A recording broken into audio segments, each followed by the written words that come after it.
Ya, puji Tuhan. Shalom Bapak Ibu sekalian. Ya, selamat pagi, selamat hari Minggu. Percaya bahwa Tuhan senantiasa ada untuk menyertai dan memberkati setiap kita. Yang percaya katakan amin, saudara. Nah, hari ini kita akan membahas satu judul khotbah, yaitu mengapa orang Kristen harus melayani.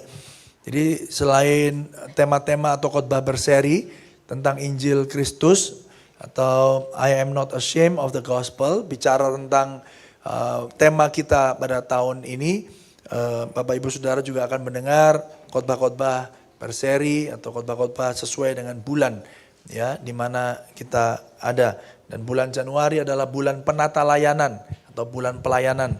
Ya, kita akan membaca mengapa orang Kristen harus melayani. Ayo kita buka di dalam Markus pasal yang ke-10. Markus pasal yang ke-10 Bapak Ibu Saudara, ya, ayat yang ke-32 sampai ayatnya yang ke-45. Demikianlah firman Tuhan, kita baca bersama-sama. 1, 2, 3. Yesus dan murid-muridnya sedang dalam perjalanan ke Yerusalem dan Yesus berjalan di depan. Murid-murid merasa cemas dan juga orang-orang yang mengikuti dia dari belakang merasa takut. Sekali lagi Yesus memanggil ke-12 muridnya dan ia mulai mengatakan kepada mereka yang akan terjadi atas dirinya. 3, katanya, sekarang kita pergi ke Yerusalem dan anak manusia akan diserahkan kepada imam-imam kepala dan ahli-ahli Taurat. Dan mereka akan menjatuhi dia hukuman mati. Dan mereka akan menyerahkan dia kepada bangsa-bangsa yang tidak mengenal Allah. Dan ia akan diolok-olokkan, diludahi, disesah, dan dibunuh. Dan sesudah 3 hari ia akan bangkit.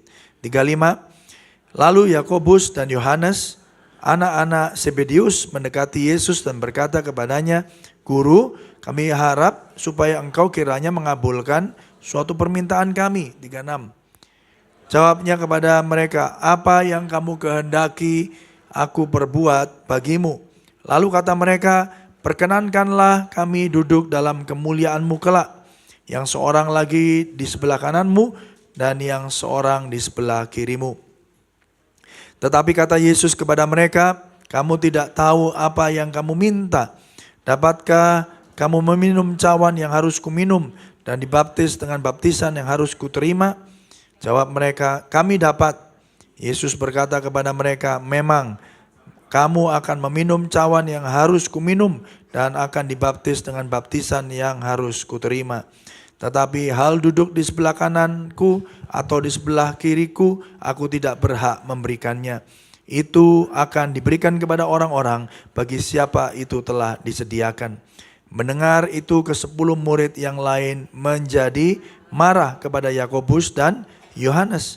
Tetapi Yesus memanggil mereka lalu berkata, kamu tahu bahwa mereka yang disebut pemerintah bangsa-bangsa memerintah rakyatnya dengan tangan besi, dan pembesar-pembesarnya menjalankan kuasanya dengan keras atas mereka.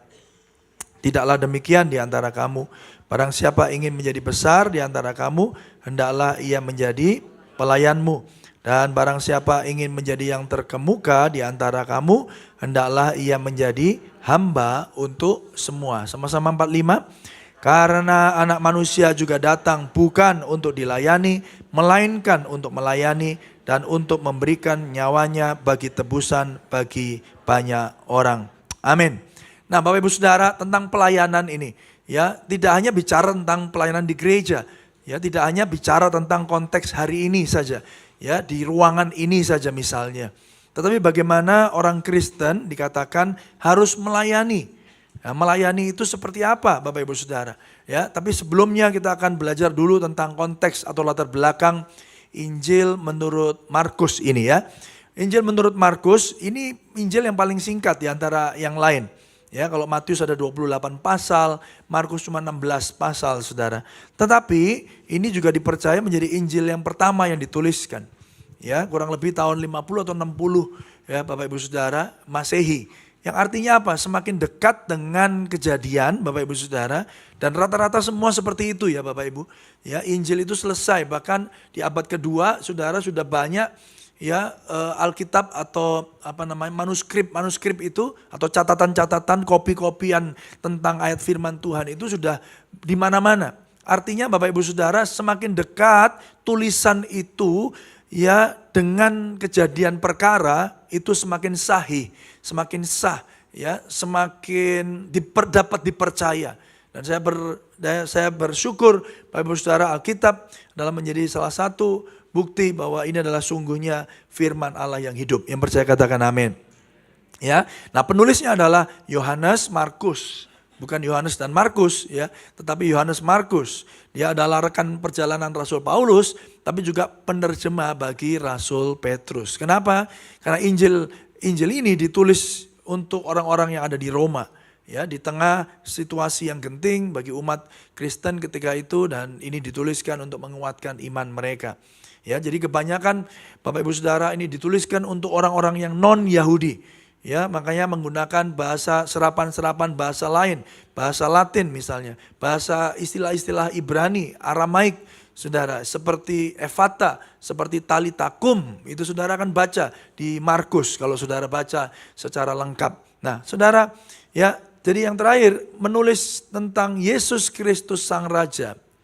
Ya, jadi tulisan ini memfokuskan dirinya kepada Yesus Kristus yang raja tapi menderita, ya, melayani dan menang melalui pengorbanan di atas kayu salib. Ya, Bapak Ibu Saudara, jadi itulah yang terjadi di kitab Markus yang kita baca barusan ini. Nah, Saudara, ayo kita masuk dalam beritanya. Yang pertama, amanat teksnya dari yang kita baca tadi, dari ayat 32 sampai ayat yang ke-45. Kita melihat langsung bagaimana ya manusia itu punya ambisi. Ya, ketika mereka mengikut Yesus ternyata Saudara ya paling tidak ada dua muridnya, yaitu Yakobus dan Yohanes. Mereka minta di ayat yang ke-37 tadi dikatakan demikian. Ya, ayat 37 dari Markus pasal yang ke-10. Perkenankanlah kami duduk dalam kemuliaan-Mu kelak, yang seorang lagi di sebelah kananmu dan yang seorang di sebelah apa? Kirimu. Permintaan, saya mau nanya, permintaan boleh enggak? Boleh. Tapi dalam hal ini Bapak Ibu Saudara, kita harus lihat apa yang mendasari mereka meminta sesuatu.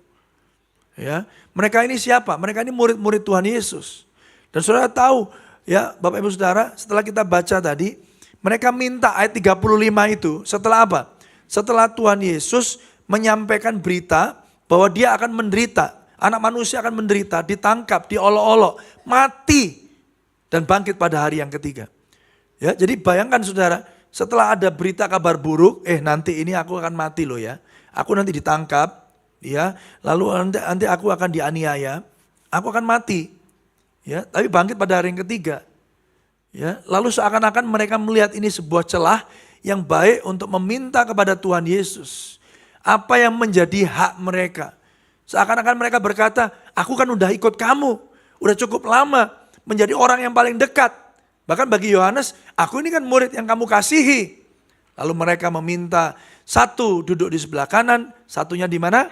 Di sebelah kiri. Jadi permintaan mereka tidak berasal dari sebuah kevakuman. Ya, permintaan mereka itu ada dasarnya. Ya, ada motivasinya. Seperti saudara dan saya. Nah, apa yang kita lihat? Paling enggak 3 hal dari ambisi Yakobus dan Yohanes yang kita dapat pelajari. Yang pertama Bapak Ibu Saudara, mereka fokus pada posisi. Ya, dan lupa pada panggilannya. Ya, mereka udah mikirnya gini, posisiku di mana ya? Aku dapat apa ya? Ya. Jadi pikiran mereka dari sejak awal apa? Sudah transaksi. Sama-sama katakan transaksi. Nah, saudara datang hari ini untuk apa? Saudara yang dikasih Tuhan, mereka lupa akan posisi, ya, fokus pada posisi, bukan pada panggilan. Dan yang kedua, menganggap Yesus itu sebagai tangga menuju status sosial.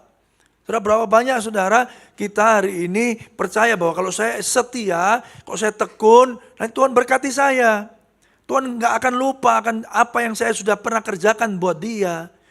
Ya, dia akan hitung-hitung itu berapa persembahannya, berapa setia saya memberikan persepuluhan. Maka dia tidak akan berhutang, dia akan memberkati kita. Yang percaya katakan, amin. Saudara, tapi seringkali sama seperti Yambesi, Yakobus dan Yohanes, kita menganggap Yesus hanya sebagai tangga, anak tangga menuju kepada status sosial. Sesuatu yang kita idam-idamkan. Saudara, ada banyak cerita bagaimana yang tadinya dulu asisten, bagaimana yang dulunya ajudan, sekarang bisa jadi menteri. Betul nggak Bapak Ibu Saudara? Ya, tadinya ajudan, sekarang jadi menteri sekretaris kabinet. Saudara. Ya, dan itu wajar, itu terjadi di dunia yang kita hidupi hari ini. Ada istilahnya balas jasa. Selama ini orang-orang terdekat. Dan ketika saudara dapat posisi, ketika saudara sudah mencapai apa yang menjadi keinginan kita, nah oke, kita sekarang ambil orang-orang yang dulu pernah tolong saya. Ya. Nah saudara, ambisi Yakobus dan Yohanes kurang lebih mirip, sama.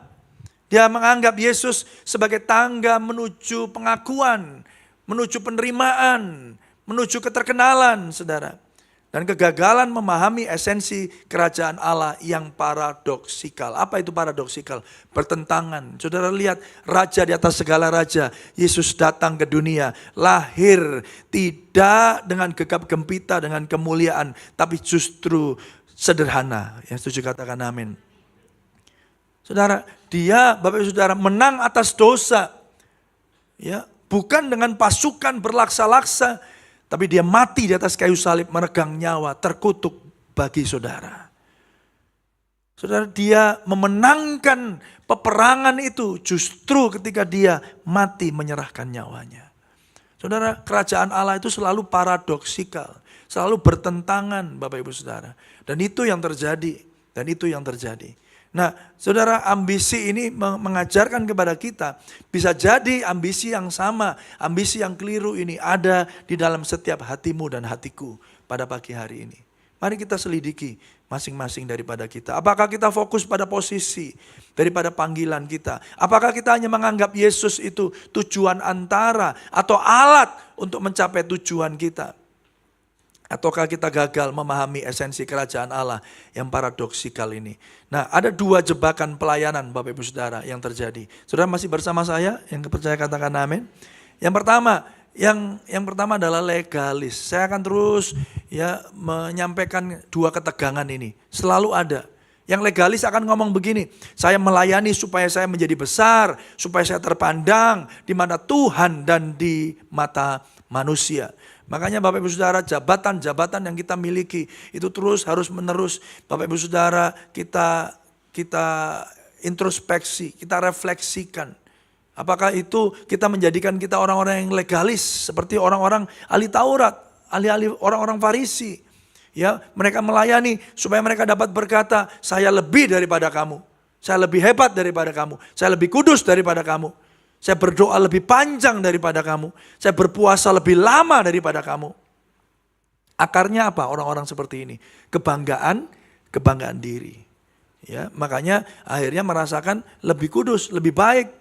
Ya, jadi kalau berhasil dia akan sombong, Bapak Ibu Saudara. Tapi sebaliknya, ekstrim berikutnya, ya antinominian, sabar, tenang aja, Belanda masih jauh. Lagian Tuhan Yesus loh sayang sama kita. Kalau kita lupa-lupa dikit, ya nggak apa-apa. Ngapain melayani?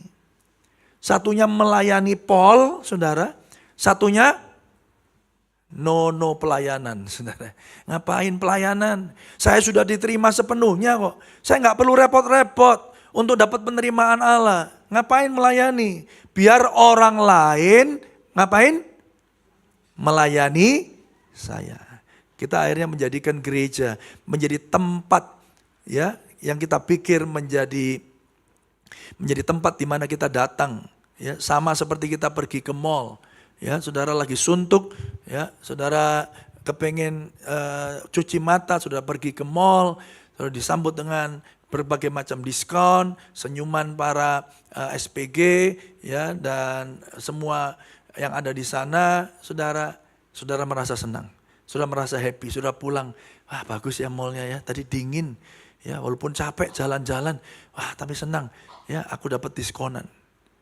Kita menyamakan gereja menjadi tempat di mana jasa itu diberikan.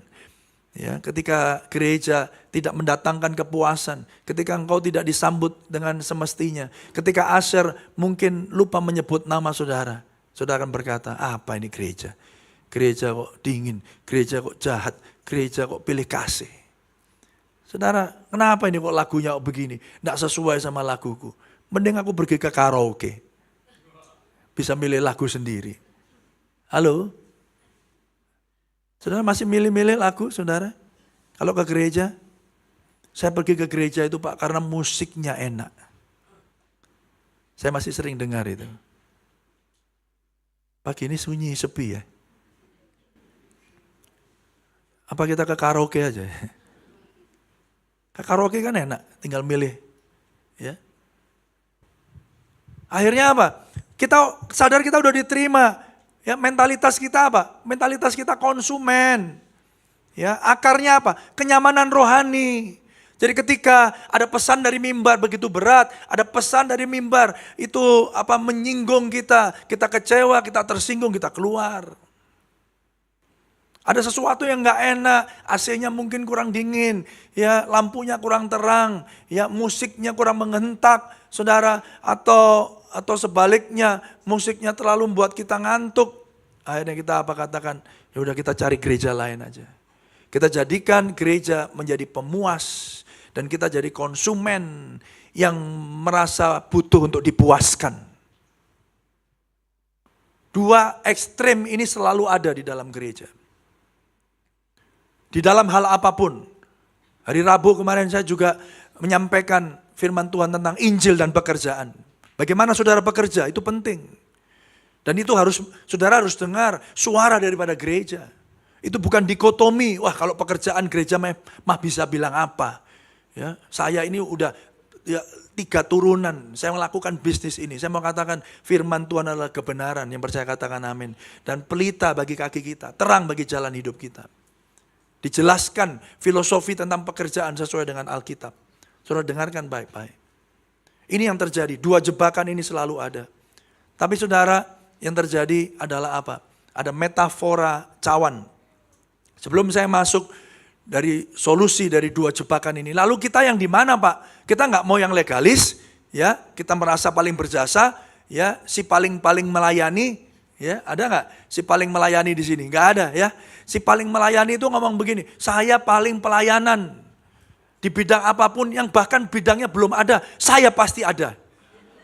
Belum dibentuk loh, dia udah volunteer di situ. Luar biasa kan? Tapi sebaliknya, saya enggak mau melayanan. Saya mau cuma dilayani aja. Mau dipuaskan aja. Mentalitas konsumen. Saudara, lalu jawabannya apa? Sebelum pada jawabannya kita coba lihat dulu metafora cawan. Atau perumpamaan tentang the cup. Tentang cawan ini. Cawan ini bicara tentang cawan penghukuman. Di dalam Yesaya, ayo kita buka pasal yang ke-51. Yesaya 51, saudara, saya berharap saudara memperhatikan dan ikut membaca. Ya, di sana dikatakan demikian, terjagalah, bangunlah, hai Yerusalem, hai engkau yang telah apa? Meminum dari tangan Tuhan, isi piala kehangatan murkanya. Engkau yang telah meminum, menghirup habis isi cangkir yang memusingkan. Ayo kita buka Yeremia 25 supaya lengkap ya. Yeremia 25 ayat 15. 15 dikatakan, beginilah firman Tuhan Allah Israel kepadaku. Ambillah dari tanganku piala berisi anggur, apa? Kehangatan apa? Amarah ini, dan minumkanlah isinya kepada segala bangsa yang kepadanya aku mengutus engkau. Ya, cawan bicara tentang the wrath of God. Bicara tentang amarah Allah yang siap untuk dicurahkan kepada setiap kita yang berdosa. Tetapi apa yang terjadi? Di Taman Getsemani Tuhan Yesus ngomong begini, inilah cawan. Kalau boleh cawan ini berlalu daripadaku. Tapi bukan kehendakku, tetapi apa? Kehendakmu yang jadi. Apa yang terjadi saudara? Di atas kayu salib, Yesus meminum cawan itu. terlebih dahulu untuk melindungi setiap kita yang percaya, supaya hari ini saudara diluputkannya. Sekarang kita tahu bahwa Yesus menjadi korban yang sempurna, korban pengganti yang sempurna, sehingga saudara dan saya tidak lagi mendapatkan cawan amarah Allah. Yang percaya beri tepuk tangan yang meriah bagi Tuhan kita. Implikasinya apa? Kalau Tuhan Yesus itu menerima semua cawan murka Allah yang seharusnya saudara dan saya terima, yang seharusnya saudara dan saya alami. Saudara jangan pernah anggap sepele, dunia dan segala isinya ini sekarang ini telah mengalami konsekuensi dosa dengan segala keadaannya, bencana alam dan seterusnya, Bapak Ibu Saudara. Ya, manusia ya semakin hari semakin jahat, saudara, semakin mementingkan diri sendiri. Itu adalah bukti konsekuensi daripada apa? Daripada dosa. Sekarang dunia sedang bersiaga penuh untuk menantikan sebuah perang dunia ketiga. Saudara yang dikasihi Tuhan, itu akibat apa? Akibat dosa manusia. Tapi percayalah Bapak Ibu Saudara, Yesus telah meminum cawan murka Allah supaya saudara dan saya diluputkannya. Supaya apa? Nah, ini yang terjadi saudara. Supaya pelayanan kita tidak legalisme, yaitu merasa paling benar sendiri, berusaha dengan kekuatanmu sendiri, tetapi sebaliknya pelayanan kita juga enggak antinomians atau bebas dari hukum. Sebebas-bebasnya aku enggak mau melayani, aku cuma mau jadi konsumen aja, aku menikmati apa yang datang daripada Tuhan. Tapi implikasi dari cawan murka Allah ini, kita hari ini boleh melayani tanpa ada ketakutan akan hukuman. Karena Tuhan Yesus telah menjadi korban pengganti yang sempurna bagi saudara dan saya. Ayo beri tepuk tangan yang meriah bagi Tuhan kita. Dan yang terjadi Bapak Ibu Saudara, lalu apa yang terjadi Pak? Kok sekarang saya masih menderita? Saya mau katakan penderitaan yang kita alami di dunia yang berdosa ini tidak lagi menjadi api penghakiman, tetapi menjadi api pemurnian. Sama-sama katakan pemurnian. Ayat 38 dikatakan, tetapi kata Yesus kepada mereka, kamu tidak tahu apa yang kamu minta. Dapatkah kamu meminum cawan yang harus kuminum dan dibaptis dengan baptisan yang harus kuterima? Apa jawabannya mereka saudara? Yuk kita baca ayat yang ke-39 dari Markus tadi. Markus 10 ayat 39 dikatakan, dijawab oleh mereka berdua. Jawab mereka, kami dapat. Yesus berkata kepada mereka, memang kamu akan meminum cawan yang harus kuminum dan akan dibaptis dengan baptisan yang harus kuterima. Makanya rasul-rasul hidupnya Bapak Ibu sampai dia mati menderita, bahkan mati sebagai martir saudara. Karena mereka juga mengalami penderitaan yang Yesus alami. Loh Pak, katanya ikut Tuhan Yesus enak Pak. Katanya ikut Tuhan Yesus diberkati. Kayak Tuhan Yesus katanya semakin kaya dan sangat kaya Pak. Katanya Tuhan Yesus di mana kita ada, di situ mujizat terjadi. Karena kalau hari ini berita dari gereja atau dari mimbar yang saudara dengar adalah firman Tuhan yang seperti ini, saya mau katakan hati-hati. Yang setuju katakan amin saudara. Karena itu bukan berita Injil yang sesungguhnya. Tuhan tidak pernah menjanjikan kita bebas dari penderitaan. Tapi penderitaan yang saudara alami hari ini itu akan membawa kepada saudara kedewasaan penuh dan memurnikan iman saudara sampai pada kesudahannya. Mari yang percaya beri tepuk tangan yang meriah bagi Tuhan kita. Baptisan Yesus ayat 39 menggambarkan penghakiman yang berat namun sementara. Bukankah kalau kita sakit hari ini itu sementara? Yang setuju katakan amin.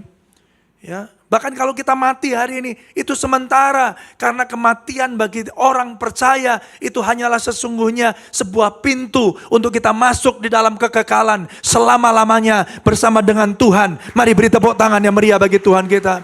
Melalui kematiannya, baptisan bagi kita diubah dari api penghakiman menjadi api pemurnian. Yang setuju katakan amin. Kenapa? Karena rasa sakit itu baik. Sama-sama katakan baik. Kok bisa Pak rasa sakit baik saudara? Rasa sakit itu kayak alarm, betul nggak Bapak Ibu? Alarm bagi seluruh sistem tubuh kita. Ya. Tadi pagi saya kasih contoh, ada anak kecil, saudara katakan, kakak jangan deketi kompor ya, mama masih masak, ini api bahaya. Anaknya nggak dengerin kita, seringkali kan begitu, karena anak punya natur dosa. Dia lihat itu api kok menyala-menyala menarik, saudara mamanya lagi lagi lihat yang lain, saudara tangannya dimasukin ke api gitu. Kira-kira kenyos nggak tangannya saudara? Nyos. Lalu gimana dia? Kira-kira menjauh atau tambah mendekati? Enak ini barbeque tangan. Menjauh ya? Sakit nggak kira-kira? Sakit. Dan ketika sakit dia langsung mungkin meronta, dia menangis, dia berteriak. Dan dia mengalami kesakitan dan tangannya melepuh. Pertanyaan saya, besok ketika mamanya masak lagi, api yang sama, kompor yang sama. Kira-kira anak ini mendekat lagi enggak? Kenapa? Karena dia tahu rasa sakitnya. Betul enggak Bapak Ibu? Jadi rasa sakit di dalam seluruh sistem tubuh itu sebenarnya mengingatkan kita. Ya kemarin saya sakit saudara, ya nggak bisa bangun, itu mengingatkan, there is something wrong di dalam tubuhmu. Apakah telat makan, terus panas, kalau panas itu mungkin ada infeksi, terus obatnya apa, ya kan? Jadi kalau saudara ke dokter kan selalu ditanyain, kenapa kok kesini? Enggak apa-apa dok, kangen aja sama dokter. Enggak kan? Enggak ada keluhan. Keluhannya apa? Betul? Ya toh? Keluhannya apa? Saudara ditanya dokter, pasti dokter ngomong keluhannya apa? Karena dokter bukan dukun. Saudara ngomong gini, pergi ke dokter, ya lalu saudara ngomong gini, ayo dokter, saya sakit apa? Loh sakit apa? Ayo, kira-kira sakit apa? Oh ya diusir saudara. Benar ya? Kenapa? Karena dokter bisa mendiagnosa dari rasa sakit saudara. Yang setuju katakan amin. Oh di perut saya, perut sebelah mana? Oh kiri apa kanan? Terus dia pegang-pegang. Ya dia cek. Betul? Untuk menegakkan diagnosanya, oh harus ke lab. Saudara yang dikasih Tuhan, hari ini ketika saudara mengalami sesuatu yang datang daripada Tuhan atau Tuhan izinkan itu terjadi dalam hidupmu, apakah itu penderitaan, apakah itu kesulitan, apakah itu penolakan, apakah itu penganiayaan, pastikan itu bukan api penghakiman, itu bukan Tuhan tidak sayang kita, tapi sebaliknya karena Dia sayang kita, Dia mau memurnikan kita supaya engkau akan muncul sebagai emas dan memuliakan namanya. Ayo beri tepuk tangan yang meriah bagi Tuhan kita. Saudara yang dikasihi Tuhan, oleh karena itu kerendahan hati harus dimurnikan. Purity through discipline. Dimurnikan melalui apa? Melalui disiplin. Berdasarkan penebusan Kristus Allah mengerjakan kemurnian dalam hidup kita. Melalui penderitaannya dan disiplin melalui ekspresi kasihnya. Yang setuju katakan? Amin. Kerendahan hati Kristus itu datang dari ketergantungannya kepada Bapaknya, kekuatannya, tujuannya, dan kuasanya. Orang itu jadi rendah hati kalau dia begini loh Bapak Ibu, semakin bergantung sama Tuhan dan tidak lagi bergantung pada kekuatan diri sendiri. Itu paradox of humility. Ya, paradox of humility itu apa? Kuat dan gigih dalam karakter yang bergantung pada Allah, namun lemah dalam kemandirian pada diri sendiri. Jadi kalau kemandirian pada diri sendiri itu kita semakin lemah, kenapa? Karena kita semakin bergantung sama Tuhan. Dan kalau itu terjadi, semakin rendah, semakin lemah kita bergantung pada diri, semakin bergantung sama Tuhan, semakin lemah kita bergantung pada diri, semakin kuat kita bergantung sama Tuhan, disitulah saudara akan bertumbuh pada kerendahan hati. Saudara akan memiliki Tuhan hati yang murni, hati yang rendah hati. Kenapa? Karena sudah tahu hidupmu itu ada karena Tuhan bekerja di dalam hidup saudara. Nah, dua model kepemimpinan saudara yang ada di dunia ini yang pasti berlawanan, yang satu dunia, yang satu Kristus. Yang dunia menjalankan kuasa dengan memerintah, ya dengan otoritasnya, menindas, memanfaatkan orang lain. Ya, bersumber pada kekuatan, ego dan kuasa. Ingat ya, saya pemimpin kalian di sini. Ya, tolong taat. Ya, jangan pernah usik hambanya yang diurapi. Oh, haleluya. Ya. Hamba Tuhan bisa salah enggak?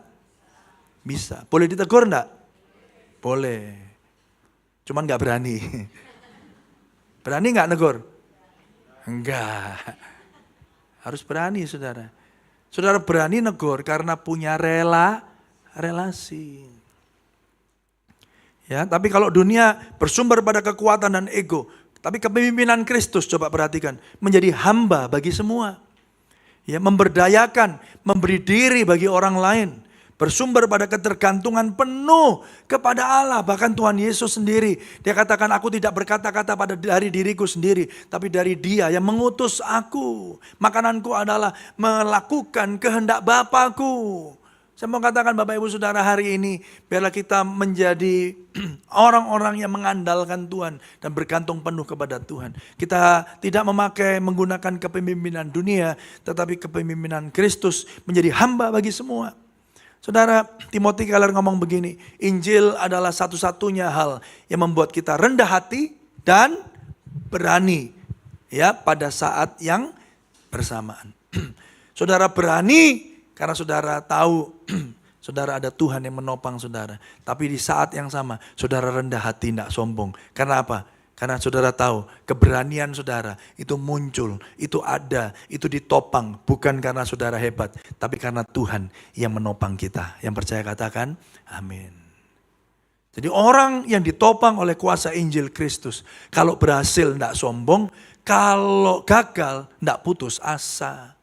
Sekali lagi, orang yang ditopang oleh Injil Kristus, yang hidupnya berpusatkan kepada Injil, kalau dia berhasil, dia tidak menjadi sombong, tapi kalau dia gagal, dia tidak menjadi putus asa, karena dia tahu Allahnya tidak akan pernah meninggalkan dia. Ayo beri tepuk tangan yang meriah bagi Tuhan kita. Jadi setelah itu Bapak Ibu Saudara, setelah kita tahu ada metafora tadi, cawan murka Allah, ya itu benar-benar diminum, ya, dicurahkan kepada Kristus. Sehingga tidak ada lagi penghukuman bagi kita. Oleh karena itu hari ini pusat pelayanan kita menjadi apa? Perhatikan ayat 45. Karena anak manusia juga datang bukan untuk dilayani, melainkan untuk melayani dan untuk memberikan nyawanya bagi tebusan bagi banyak orang. The ransom atau bahasa aslinya lutron itu. Saudara, itu berarti begini, kita melayani bukan untuk membayar Tuhan, tetapi karena Yesus telah membayar tebusan yang kita tidak sanggup bayar. Jadi pelayanan saudara hari ini bukan untuk membayar hutang. Dan juga pelayananmu bukan untuk mencari perkenanan Tuhan. Ada orang, saya tak melayani supaya Tuhan berkenan sama saya. Jadi kalau saya besok kerja, ya Tuhan berkati kerjaan saya. Ini konsep yang keliru, saudara. Halo? Halo? Ada orang? Anybody home? Kita melayani bukan untuk membayar Tuhan. Saya mau katakan, kita berhutang nyawa sama Tuhan. Dan pertanyaan saya, kalau hutang itu bisa dibayar, dan kalau hutang itu lunas, saudara dan saya sanggup bayar, itu bukan lagi anugerah. Itu bukan lagi kasih karunia. Kenapa? Kalau anugerah saudara terima karena saudara tidak layak untuk terima. Tapi kalau saudara bisa bayar, apalagi bayar lunas, Tuhan nih ya lunas ya, aku tidak punya utang sama kamu ya. Udah ya, aku tidak pelayanan tidak apa-apa loh. Kan sudah lunas. Kita nggak usah pelayanan lagi, betul nggak Bapak Ibu? Kalau konsepnya begitu, itu bukan lagi anugerah. Tapi kita tahu bahwa Tuhan telah membayar tebusan yang kita tidak sanggup bayar. Sehingga pelayanan kita hari ini bukan untuk bayar hutang Tuhan. Tetapi sebagai respon sukacita karena saudara sudah dimerdekakan oleh Tuhan. Ayo beri tepuk tangan yang meriah bagi Tuhan kita. Amin. Yes. Jadi kalau pelayananmu itu bayar hutang, ada waktunya engkau sedih waktu pelayanan. Sajane aku gak seneng sih. Tapi ya gimana lagi, wis kadung utang sama Tuhan. Ya, aku tak setia. Nih loh, aku setia Tuhan. Nih setia, yang lain disuruh setia. Nih lihat aku nih. Ya, aku sakit-sakit gini setia loh. Setia nih aku. Akhirnya apa? Kekuatan sendiri yang ditonjolkan, bukan Tuhan. Halo? Tapi hari ini, kalau saudara bisa melayani, dan sikap saudara harus begini, saudara. Tidak melayani supaya dapat prestasi, atau bahkan tidak mau melayani karena merasa Tuhan begitu baik, tapi saudara melayani dengan giat sebagai respon sukacita, karena saudara sudah menerima segala-galanya. Ayo beri tepuk tangan yang meriah bagi Tuhan kita. Nah, oleh karena itu saudara, pelayanan itu menjadi sebagai pemurnian. Pelayanan seringkali membawa gesekan dan penderitaan. Ya, itu pasti. Ya, namun bagi pengikut Kristus, penderitaan ini adalah api yang menyucikan. Ya. Jangankan yang saudara, pelayanan musik, wah banyak gesekan saudara. Ya. Selain alat gesek, saudara, alat pukul juga. Ya, yang pelayanan, ya pasti gesekan. WL-nya mau lagu ini, oh ini lagunya enaknya diapain? Ya ini pop aja. Wah, drumnya orangnya reggae, kita reggaekan aja gimana? Wah, ya. Drum sama bass ini harus sehati, ya. Kalau bassnya dum, nah, bassnya sama pemegang bassnya juga harus kompak. Wah, seringkali nggak sesuai, gaya permainannya berbeda, konflik. Tapi disitulah terjadi disiplin kasih Allah. Allah menggunakan kesulitan dalam pelayanan kita untuk mengikis kesombongan kita. Yang setuju katakan, amin. Oke Pak, saya mau melayani. Wah, saya dari korporat Pak. Saya dari perusahaan besar. Kalau melayani begitu-begitu mah saya bisa. Tenang aja, pelayanan saudara. Merasa dia lebih daripada yang lain. Tapi saya mau katakan, disitulah engkau akan temukan konflik. Disitulah Tuhan akan mengikis kita. Akan mengikis kesombongan kita. Saya tahun ini masuk tahun yang ke-12 setelah saya tidak lagi di sekolah, saudara. Sebagai full time 12 tahun sudah. Melebihi daripada waktu saya melayani di kepala sekolah. Saya dulu berpikir saya kepala sekolah corporate, sekolah internasional, semua punya standar. Ya, kalau cuma ngurusi gereja aja gampang. Setelah 12 tahun, sekarang saya harus akui, saudara, bahwa saya tidak atau belum melakukan apa-apa. Dan seringkali di malam-malam tertentu saya ngerasa gagal, saudara. Sampai hari ini. Saya gagal. Saya belum melakukan apa-apa. Dan itu untuk alat Tuhan untuk mengikis kesombongan saya. Dan yang kedua, saudara, untuk supaya kita mengendalikan kendali kita kepada Tuhan. Saya dulu berpikir, wah saya masuk, udah tak beresin begini. Tak totoi begini. Ah gampang ini orangnya begini. Wah, saudara ketemu orang di gereja, luar biasa. Luar biasa atau biasa di luar, saudara? Tantangannya luar biasa. Dan sudah dikikis. Dan kita hari ini, saya juga belajar bahwa pelayanan melatih kita untuk menyerahkan kendali penuh kepada tujuan Allah. Yang setuju katakan amin. Saya tahu, saya percaya ini bukan gereja saya, ini pelayanan, ini gerejanya Tuhan. Dan saya percaya dia punya kendali penuh atas gereja ini. Mari beri tepuk tangan yang meriah bagi Tuhan kita. Oleh karena itu Matt Chandler ngomong begini, kalau konsep pelayananmu gak benar saudara, gak sehat saudara hidupmu. Kita harus melayani dari perkenanan Allah. Bukan untuk mendapatkan perkenanan Allah. Kebalik-balik saudara, kebalik-balik. Orang-orang dulu berpikir bahwa kalau saya semakin melayani, saya berkenan. Kalau saya berkenan, pasti diberkati. Keliru. Saudara melayani hari ini karena saudara telah diterima sepenuhnya. Karena Yesus telah meminum semua cawan murka Allah itu. Yang percaya katakan amin. Supaya hari ini engkau melayani bukan oleh kekuatanmu sendiri. Atau bahkan engkau tidak melayani karena engkau mencari kenyamananmu sendiri. Tapi hari ini engkau melayani Tuhan dengan setia, dengan penuh sukacita. Karena Tuhan telah memberikan nyawanya bagi saudara. Ayo beri tepuk tangan yang meriah bagi Tuhan kita. Amin. Oleh karena itu kenapa alasan gereja selalu membuka kesempatan orang untuk menjadi volunteer, masuk di dalam pelayanan. Siapapun saudara, apapun latar belakang saudara. Dulu saudara pelayanan, jangan ngomong dulu saudara. Tapi hari ini saudara perlu melayani Tuhan. Yang percaya katakan amin. Mulai dari pintu masuk sampai di mimbar, selalu ada ruang untuk saudara dapat melayani Tuhan. Di bidang apapun, nanti sebentar kita akan ada Vision Day. Kalau saudara mau dapat kesempatan tentang apa yang mau gereja lakukan di dalam 1 tahun ke depan, saudara bisa datang lagi jam 10. Saya jamin khotbahnya atau saya tidak memberikan satu hal yang sama. Jadi tidak akan diulang saudara, tapi saudara akan mendapatkan apa atau kemana gereja ini akan pergi. Dan sepanjang tahun saudara akan diberi kesempatan untuk dapat melayani Tuhan bersama-sama. Yang setuju katakan amin. Beri tepuk tangan yang meriah bagi Tuhan kita. Oleh karena itu sebagai ringkasan Injil, sebagai jalan Injil. Yang pertama, kalau bukan agama itu gimana? Bukan agama, saya harus melayani Tuhan agar Tuhan memberkati saya dan saya terlihat hebat. Itu agama. Ya. Tapi saudara, kan saya enggak pelayanan. Saya cuma di sini kerja kok. Saya syarat aja 1 hari, 1 minggu 1 kali.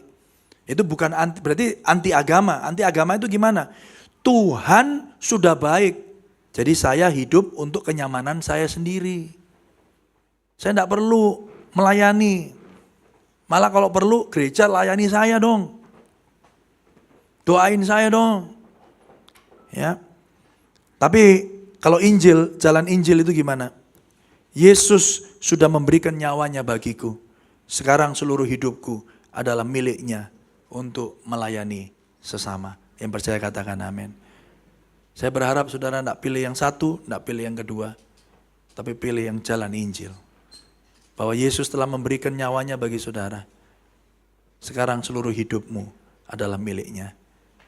Untuk setiap kita dapat melayani sesama kita.